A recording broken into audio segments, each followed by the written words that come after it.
For years, I never filled in the first line of the task section of my daily planner. And it took me years to figure out why I did that. See, back when I was rocking the Franklin Planner, I noticed one day that I always left that first line blank. I could never figure out why I did it. If I tried to write something there, it just didn't feel right. Something in the back of my brain revolted, said, no, don't do that. I was visiting my parents one day and noticed that my mother did the exact same thing. I asked her about it. She didn't know why. She just had always done it. I thought, that's interesting. Maybe I picked it up from her somehow. Then one day I picked up this gem from a used book sale at the library, the Advanced Day Planner User's Guide by Hiram W. Smith, back when he was chairman of the board of the Franklin International Institute. This was the Franklin in Franklin Covey. They would later merge.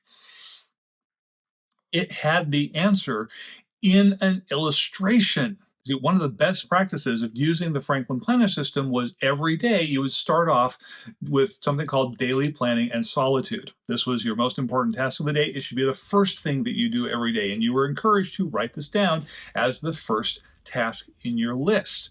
So what happens? How does this habit develop? How does it evolve over time? Well, if you need to flip ahead and write down the task that you need to do a few days, a few weeks out, you turn to that page, you capture that task on the second line, leaving room for daily planning and solitude on line 1.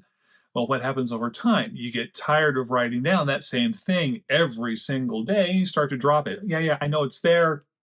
I'll do it. Don't worry about it. But by that point, you've already trained your basal ganglia to leave the first line blank. And so you just start writing on the second line. This is just what we do. This is a great example of how habits can develop accidentally and become just a mindlessly repeated action that doesn't actually serve us. But the good news is that beneficial habits that really do serve us can become just as deeply ingrained, and our basal ganglia will make sure that we execute them just as dutifully. It's just what we do.